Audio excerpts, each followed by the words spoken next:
Hey there, welcome to the Breakthrough Creative. I'm your host, John McDavitt, where we talk about the business of art and the art of business. And today I am welcoming a friend. I say that every week, but in reality, this guy I've known But for this week you mean it. this week. I mean it. And I'll say it the same way next week. But this guy here, Dave Starr, is a friend of mine. We've been in the trenches together. We've worked on a lot of projects together. I've had the good fortune of calling him a client. And like every good client that you get who's a really, really good, cool person, you get to call them a friend at some point. And Dave's a friend of mine. So welcome to the show, Dave. Yeah, glad to be here, John. Thank you for inviting me. It's a pleasure.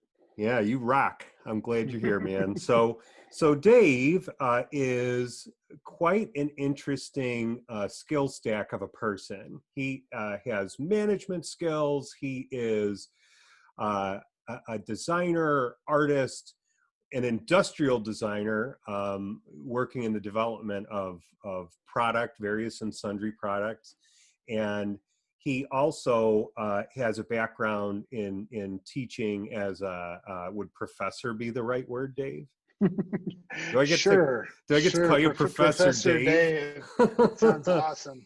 And he's kind of had a circuitous route back to that as part of his career, but I and we'll get to that, but I just want to hear your story, Dave. How Oh, did you get interested in the stuff you do? yeah. Well, I guess I don't know. After being around creatives my whole career, there's sort of the origin story that is similar to a lot of them in that they got interested at a young age and didn't really have an outlet for it. So in some cases, it's building Legos when you're a kid and creating things. And I was fortunate enough to have a grandfather who was extremely creative, kind of a Renaissance kind of guy who did everything from fine art to vaudeville theater in the 30s. And he just started teaching me from the time I was a little kid. I'd go to his house and we'd spend time in the shop making stuff and drawing things and doing sculptures and just anything I wanted to do. He encouraged it. So I got the bug early and never really knew. My dad was in finance in financial planning and stuff. So my parents didn't really have a background in art, but were willing to let me take all the weird classes in high school. And so took every drafting class, every woodworking class, every drawing and art class that was possible, and did all that. And then at some point decided to, when I went to KU, University of Kansas, um, the closest thing I could find was graphic design. So I didn't really, this is back in the dark ages when we did graphic design with analog tools and, Macs were just a twinkle in Steve Jobs' eye at that point. So Undo I, was an eraser at the end of your yeah, pencil. yeah. Now I'm a fan of the Control Z, baby.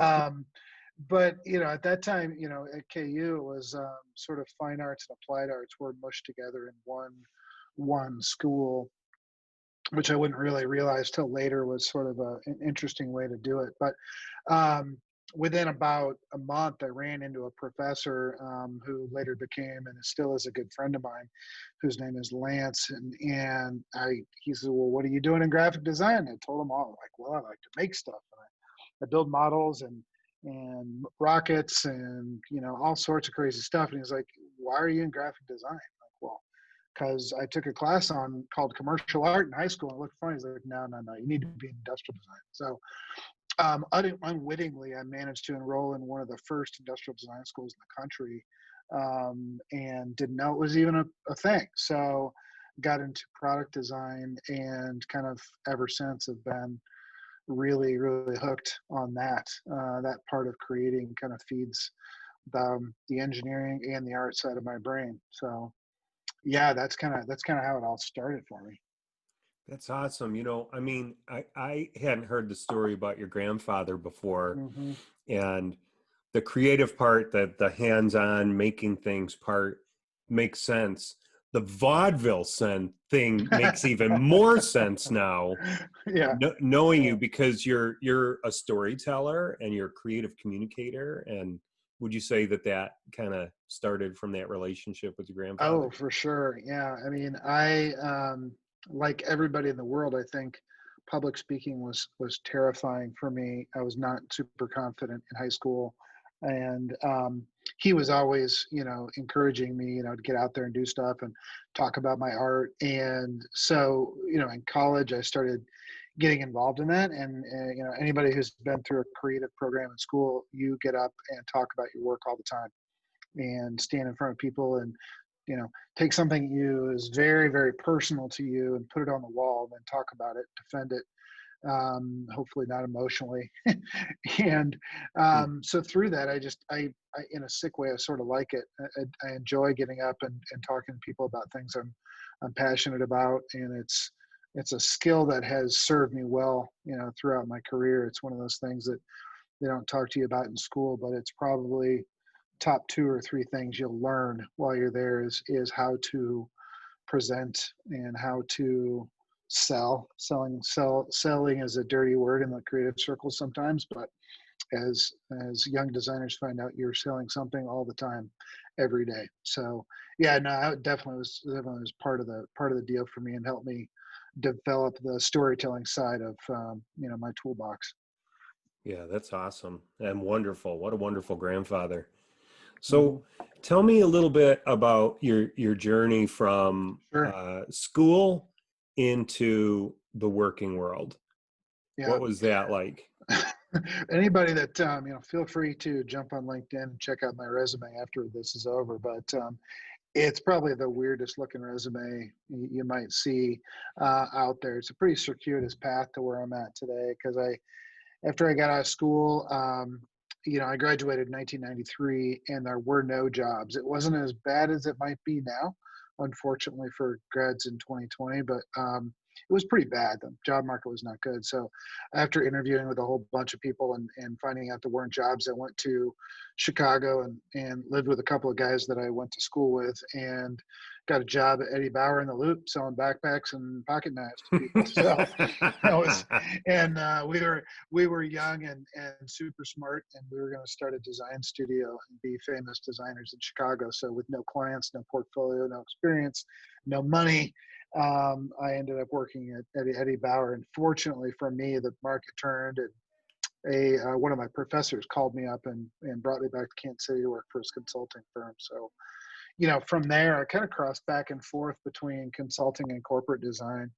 Um, my whole career had a string of jobs, where a client would hire me away from the consulting firm, and then at some point, would make another move. And not all of it was pure industrial design. I would say only in the last 10 years of my career, I've gotten back to more pure industrial design, product design work. There's a lot of times I was doing retail work, designing stores, designing point of sale materials, running print production departments, um, just doing all sorts of stuff. And I think one of the things that allowed me to do that is just this idea that you deal with the opportunities that are in front of you, not the opportunities you wish were in front of you. So when something comes up and it looked interesting, I usually jumped at it because it's like I can learn something new. It was a way to move forward in my career.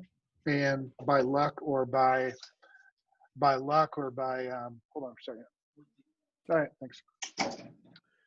By luck or One of by your minions. one of my minions, the cleaning crew's here tonight, making it all good.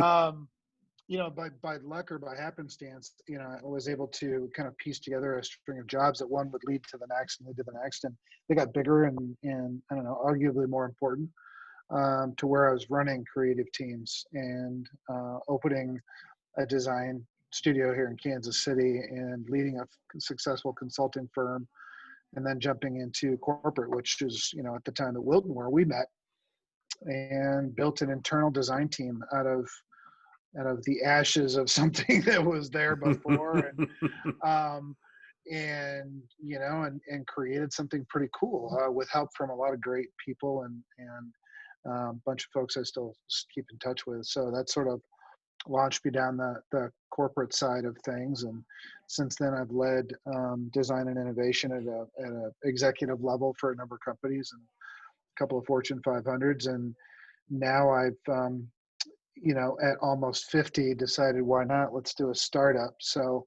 I took a hard left about 6 months ago and joined a friend of mine who I've done work with in the past, and I'm running the research and development program for him at a company called Tesseract Ventures here in KC. So now I design robots and artificial intelligence machines and all sorts of madness. So I, I like to think I distilled all of my jobs down into one really cool opportunity. So it's like when you go to the coffee pot at the truck stop and that coffee's been like distilling down to where it's like the really good stuff at the bottom. That's where I'm at right now. So I get every day I get to work with designers and make stuff, 3D print things, build robots, work with some of the best in the industries, and launch a new company. So that's where I'm at now, and it's super exciting.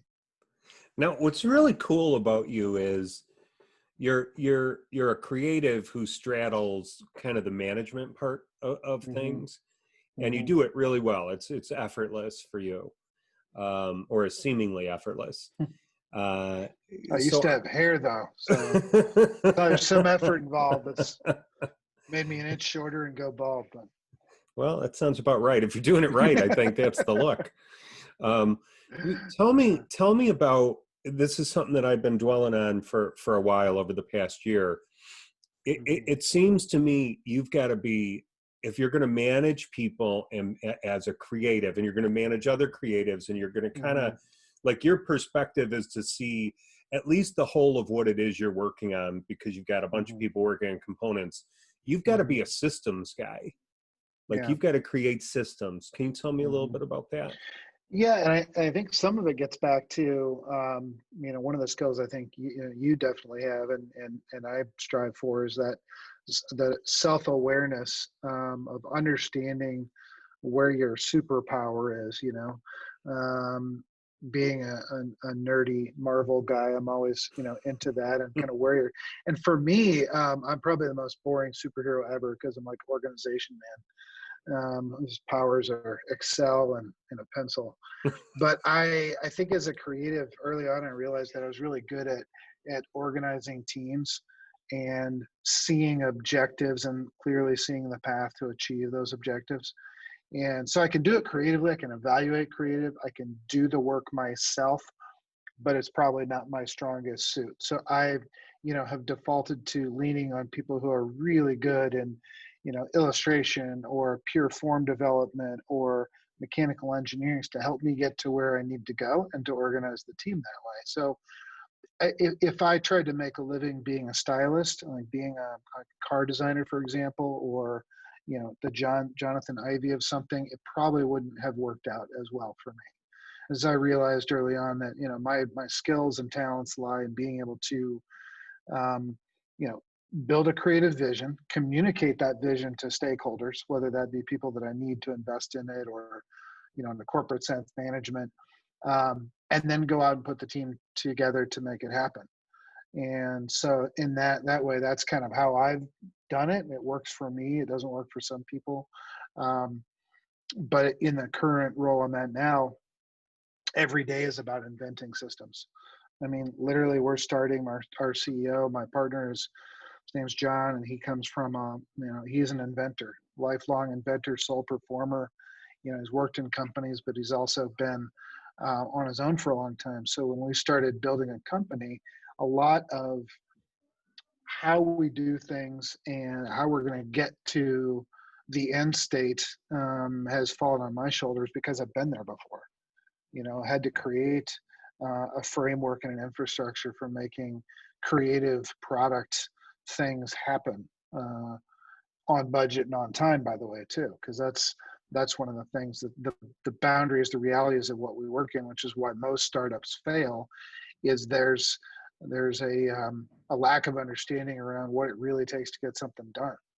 And I think I've earned my baldness, honestly, and I know a lot of things, and I think that's the great thing about being the point in my career where I'm at is I get to both, use those powers to drive the business forward, but I also get to hand down some of that learning to the people I work with, and also I'm learning stuff every day. I've got a pile of electronics on my desk, and I'm gonna solder them together later and figure out how to make a Bluetooth speaker on my own. So it's just kind of constantly learning the next skill set. That's awesome. That's just awesome stuff. So you're back down in Kansas City after, again, you've been kind of all over the place. Hmm. You're back home, and you had something interesting happen from your alma mater earlier this Oh year, yeah, right? Or would yeah. it have So been I last fall? last fall, yeah. So I before I left, so this is I'm from Kansas City originally. This is round three for me. Um, I am so fortunate to be married to the same woman for 26 years, and she has followed me all over the country. And every time I come up with a new adventure, it takes her about 30 seconds to say, okay, let's do it. So we started out here. We got married in Kansas City, moved to Dallas, moved back to Kansas City, moved to Chicago, moved to California, and now we're back in Kansas City. So I think it's going to stick this time. But on my last tour in KC, I taught at University of Kansas as an adjunct professor in the design program and also at the Kansas City Art Institute. And so when I came back, I sort of happenstance ran into some people and started talking, and they are in a point of kind of transitioning, and they've got some really good folks at the school who are building a program and really leaning on adjunct lecturers to come in from professional practice and teach studios. So it's not like we're teaching a semester long course on something specific. We're actually teaching core studio classes. So in the spring, this spring, I taught the junior main studio class. So it was like advanced industrial design studio. So it was really cool to get back into that. Teaching has always been something I really enjoy. I don't know if it's because I like to hear myself talk, but but for whatever reason, it's a lot of fun, and I get to work with students. And this time being back again, I think I started to kind of go down some of the paths I had before, but I've got, you know 12, 15 more years of experience than the last time I taught. So my focus has shifted a great deal in terms of the things that I think are important and what I'm trying to bring to the students. And it is obviously, as everyone knows, it was a really unique semester that took a Mm. hard left at spring break and never really came back. So, but it was good. In some ways, it allowed me to be a little bit more flexible with the way I teach things. But the kinds of things I think designers need to know today are different than the things they needed to know 15 years ago the first time I did it. So I'm trying to bring some of that back to the forefront. So what do you think you're bringing to the students that might be life changing or career changing for them? I hopefully not too life changing, but but definitely career changing. I think one of the big things that has been kind of a core message for me, professional practice has always been at the top. So just the business of being a designer and being so to me, being a designer in the applied versus fine arts, it's a pretty easy one. Fine arts is for yourself, applied arts is for somebody else.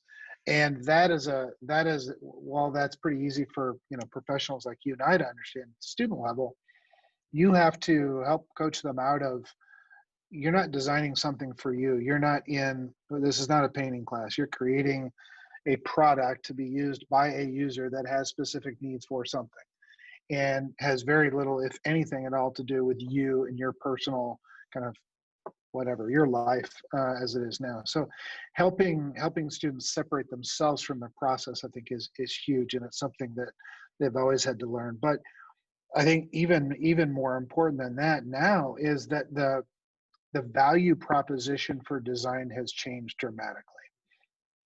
And what I mean by that is that when I got out of school, and I know back when you were getting out of school, a lot of how you were judged was how you use the tools. Can you draw? Can you talk like a human? Can you put things on paper? Can you produce things?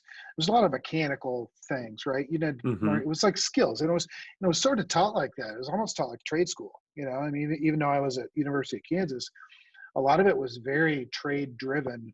Here's how you draw with markers, and here's how you make models out of foam, and here's how you paint things. And while that's all important and still important, it's now more important to be a design thinker. And it used to be that you turn into a design thinker. You graduate with the right tools, and then over the course of your career and several jobs and life experience, you get to be a design thinker. I think students now don't have that running start at it. And the reason I say that is because the tools have gotten so good.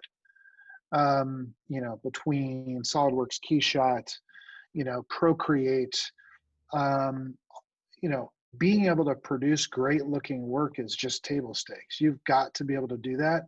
But the people that are valuable are the ones that can apply design thinking out of school. And as tools continue to, it's not tools aren't making like this evolutionary curve. Tools are making an exponential curve. And if you doubt that at all, go take a look at what Autodesk is doing with AI and iterative design. You can give Autodesk Inventor a group of parameters, and it will come back with design iterations. Hmm. So, which sound like that's a cool tool, but if you stop and think about it, that's what a junior designer does, is do iterative design work. That's what you do out of school. Hey, I need 20 sketches of blenders. Go do that, right? And soon the ability to do that is going to be, a software driven, AI driven sort of thing. Now you can argue qualitatively whether that design is worth anything. As a lifelong creative, I'd like to think it's worth less than something that came out of a brain. But there's a lot of times when it's good enough, and good enough in the design world will get you fired. So, what I think I'm trying to teach them now is this idea that, how you create in your process and how you think is more important than the way you manifest it. So sure, you got to have great shiny renderings that you can show of toasters, but how you got there and being able to explain that and illustrate that and communicate it effectively is super important. I mean, most of my students have Instagram channels or Instagram accounts, and they have Behance pages, and the way they market themselves is completely different. Hmm. And their abilities are in that way. Their graphic design skills are actually really way better than I thought they would be too. So they're already getting that part of it. But it's what are you putting on the paper, and why does it matter? Why is your design the right or the rightest solution for this particular problem? And the answer to that question is almost never, well, it's really shiny and cool. What do you think biggest hurdles are for the students to get over to understanding that mindset? Mm. Well, it was interesting. I did this exercise on one of the projects we did where, they did the research, and then typically in at least design education that I'd been involved with before, you do a little bit of research and you get right into drawing. You start drawing things almost immediately. And um, this time I put a speed bump in front of them and I said, okay, between research and drawing, we're going to do some thought exercises, and we're going to try to define the problem more effectively before we just start creating solutions. And man, it tied them in knots, and I got a lot of phone calls, I got a lot of emails, and like, I don't understand this. Why are we doing this?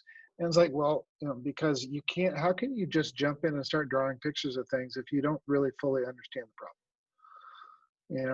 I'm going to misquote it, but I'm pretty sure it was Einstein that said, if I have a life or death decision, I have to make it in an hour. I'm going to take 59 minutes asking questions, and then I'll make my choice. Because you've got to ask all the questions. You've got to ask the right questions. You've got to ask questions on top of questions to define.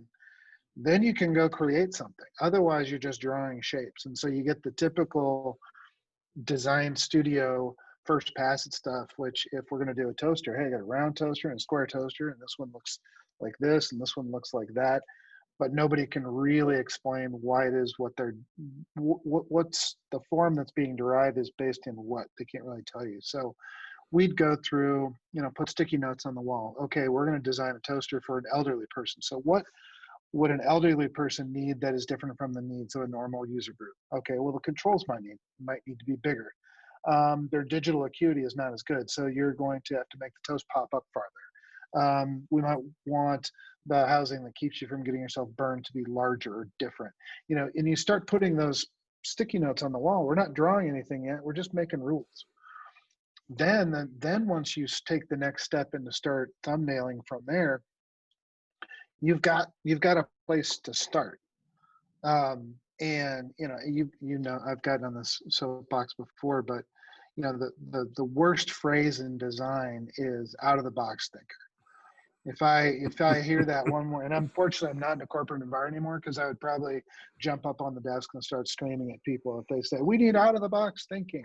It's the Because thing that in the middle of the movie about the designer who's the hero would jump up and say, "We got to think outside the box." And absolutely, yeah. We're gonna, and then brainstorm, because that's the other. Right yeah. after that, thinking outside the box, brainstorming is right there underneath. I like blamestorming quite a bit. That's a more corporate version. And that's followed by shame storming. Shame storming or Mm-hmm. jump to conclusion. Yeah, Mm-hmm. exactly. So I think that that idea that design is somehow, I think students have are misinformed coming into program typically, and by no fault of their educators. It's just where they're at in their life. That the thought is that you sit down with a stack of white paper and ideas just start coming out of your pencil. And I don't care how good a designer you are or how long you have done it. That's just not the case. And I'm happy to have the conversation with anybody who thinks I'm wrong about that. But it's whether you know it or not. I mean, the first thing you sit down and do as a professional designer is what? You start asking questions. Your client says, hey, we got to design this packaging. All right, what goes in the packaging? How expensive is it? Where is it going to be sold? Does it need pictures on it? Do I have to ship it someplace? Do I need to be able to see what's inside the box, or should it be obscured? Does it have multiple parts? Does it have price tags on it? Those are all rules. You're building the box. I'm not designing Mm-hmm. outside the box. I'm building the box to design in. So it's almost backwards. So, and once we got through that exercise with the sticky notes on the wall, the students, I mean, literally could see people like stopping in the middle of class and going, oh, okay, now I know what I'm doing. And that the weight kind of comes off their shoulders, because I mean, nothing's more intimidating than sitting down to a brand new sketchbook or a empty iPad screen, and saying, okay, I got to create magic. I Yeah. mean, you're on deadline, and client's giving you a really nebulous direction, and it's due tomorrow, and I got to make some stuff happen. Nothing's worse than that, because you don't really, you're just throwing darts at a wall. My students give me a hard time because I call it hand turkeys.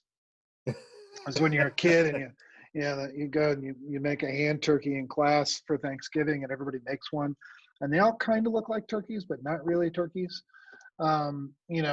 If you're designing without parameters, that's all you're doing, is you're just making shapes. So I think that's a really long-winded answer to your question, but I think that students need to come out of school understanding what their true value is.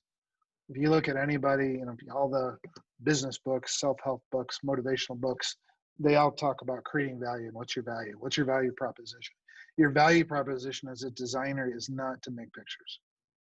It is not to create shiny renderings. It's not to, be an artist. Your value as a designer is to think creatively about a problem and bring solutions to the world that hasn't been seen before. And that is very, very different way to think about it. And I think the feedback that I got after the semester was largely good. I mean, I think for the most part, students appreciated the different tack that we were taking, and the fact that we were really spending some time on that, and forced them to think differently about the process. They got a lot out of it. And so I'm teaching again in the fall, and that's one of the things that will kind of drag forward into the next semester.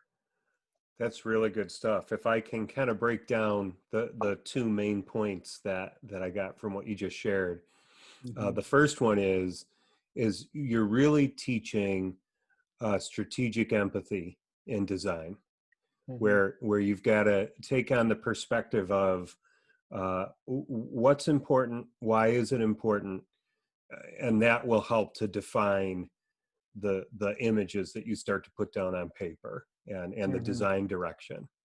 Hmm. um, and then the other part of it is more like I kind of wish I'd have had you as a teacher.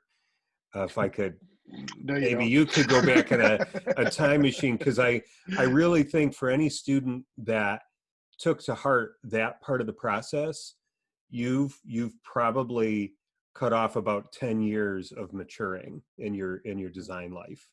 You know, I think that's what I worked through in my 20s, was to Hmm. understand that I was more than just my pencil and what could come out of it. Hmm.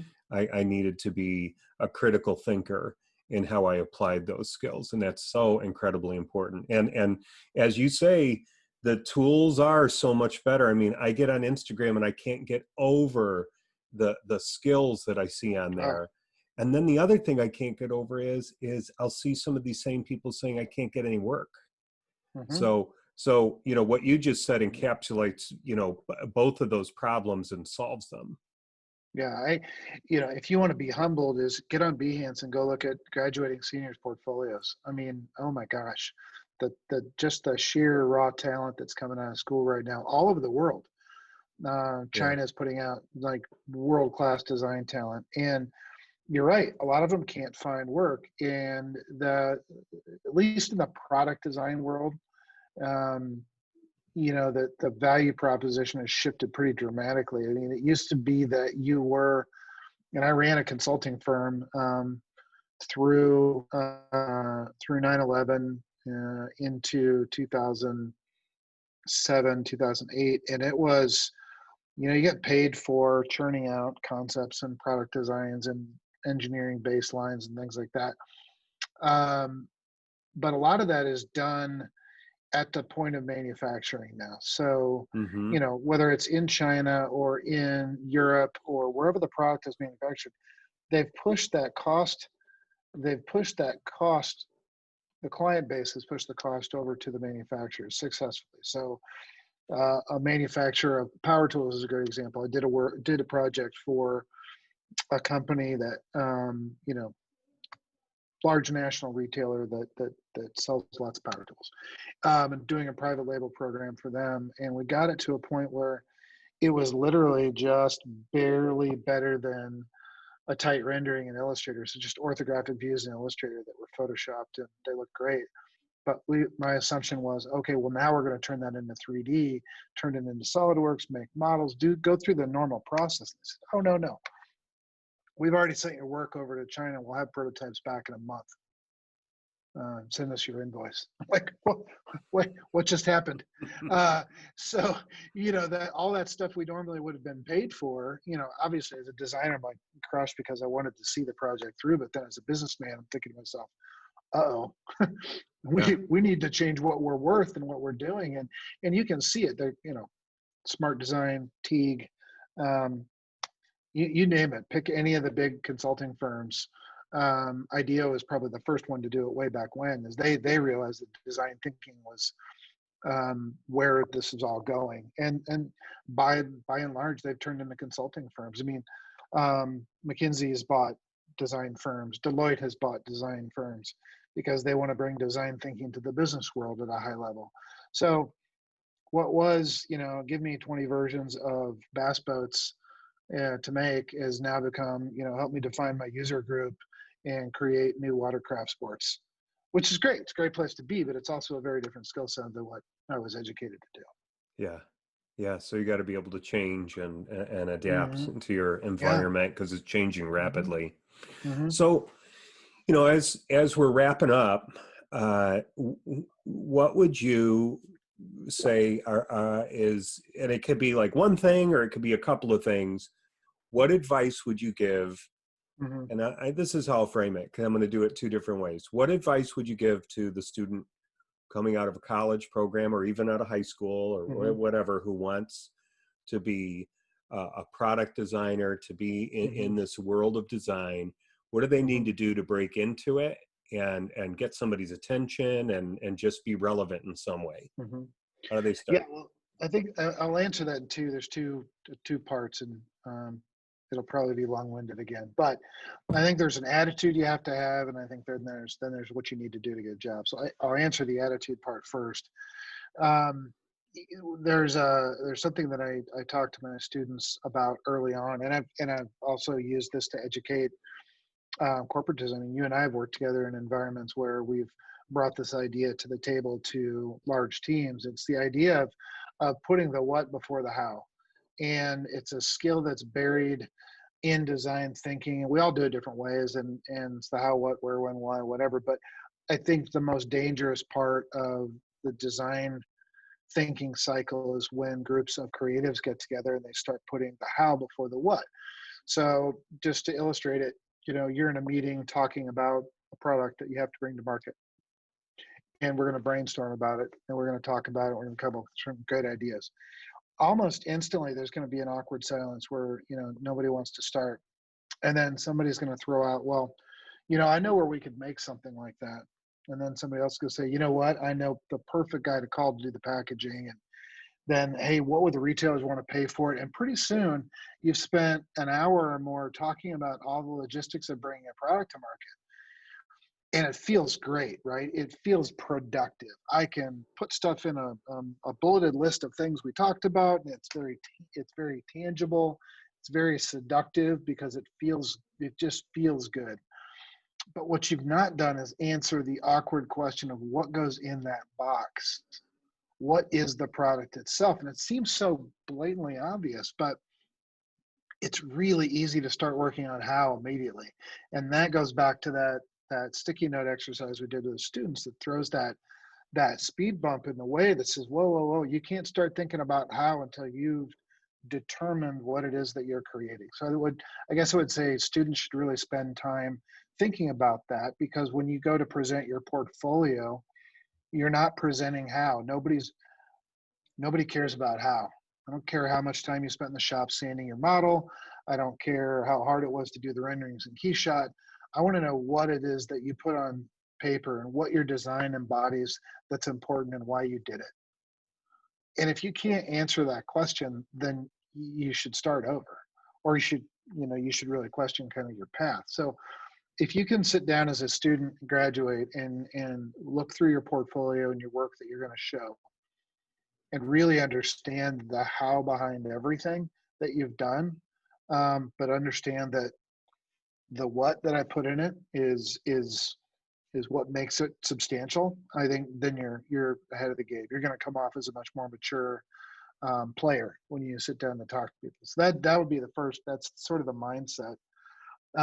Just getting a job. I think I'm having these conversations a lot right now because I've got students that are in full panic mode, who are like graduating, and we're in a tough spot right now. And I think it is easy to get wrapped around the axle about that and focus on what's right in front of you. But um, I'm going to do a tangent for a second. I back when I was younger and more reckless, I would race motorcycles, and and one of the things that you learn when you're riding a bike, racing a motorcycle, driving a car is you look through the turn. Because if you look at the turn, you look where you're going, you're going to run into it. You look down, that's where you're going to go. So as a motorcycle, you're going in a turn, you're looking where you want to go. And I would say as a young designer, always look where you want to go. Because if where you want to go, if you want to be a shit hot stylist, and that's really what you want to do, and that's what you're passionate about, don't think about what the roadblocks that are in front of you. Think about what are the steps that I need to do to get there. Think through the curve and look out the year and work backwards. And what are the 10 things that I need to do? So maybe the first thing I need to do is start submitting work to contests. I know a couple of guys that work at Puma, and they wanted to start being teach to shoe designers. So they started submitting to sneaker contests, design contests, and they just started doing it. They weren't making any money at it. They just started doing it. Because if you wait for permission, especially in a market like this, it's 2 years and you've still done nothing. So get after it, start doing it, get out in front of people and start talking about your work. Um, One of the things that I've been telling people now is the easiest interview to get is the informational interview, which is nothing more than, hey, John, I'm going to be in town and I would love to stop by, just get you to look at my work. I really want some professional input on what I'm doing. Because by doing that, you've done two things. You've established a contact. You've got a person in your network, and instantly that person is in your corner if they're a good human. If they're not a good human, then you don't want to meet with them anyway. But Mhm. if they're a good person, they're going to say, yeah, I'd love to. I'll be happy to sit down and take a look at your work. And there's no pressure on them to give you a job or tell you no. Nobody wants to say no. So just get in front of people, show them your work, talk about your work, get feedback, listen to the feedback, and continue to build your network. That's how you get jobs. You don't get jobs on Behance. You don't get jobs on Indeed or LinkedIn. You get jobs because of the network that you have. So, whether you're freelance or wanting a corporate gig, that's huge. So those are the kind of the things that I would say getting out of school right now. A to the men. That's great stuff too. All right, the second part I was going to ask you about, you've been designing for a while. You're into it 10, 12 years. You want to do your own thing. You want to run your Mm, own show. What kind of mhm. advice do you have for somebody in that position? Oh God, oh man, I've done that. I've done that the right way. I've done that the wrong way. I've done that sideways. I think that the number one, there's so many pieces of advice, but the number one thing I would say is do not ignore the business part of design. It's the boring part. It's the contract part. It's the you know getting your business license part. It's all of those things, but those make the creative part possible. And if you do that right, and you find some people that you really trust to get advice from, it becomes pretty easy. But if you do it wrong and you ignore it and you find out 6 months later that you should have been paying taxes that you weren't, it can bring an abrupt end to your freelance world. So, do the business thing. And if you don't want to do it, hire somebody to do it for you. Find a CPA, find somebody who understands it, let them set you up and get you going. And then from there, never, never, never, never stop selling. Hmm. That was the next Because thing on my mind. That's the lifeblood. it's funny, you go through this really um, awful sine wave at the beginning of your career where it's like, I've got no work, I'm going to call everybody I know, I got work, I got work, I got work, and you're so busy you stop selling, and then at the top you're like, uh-oh, I've got no work, and you start going back down the roller coaster again. So what your job is, as you're over the course of your career, is to level that out. And the way you level it out is you build consistent relationships, clients that come back. You're able to establish a group of freelancers that'll help you scale when you need to, and descale when you need to.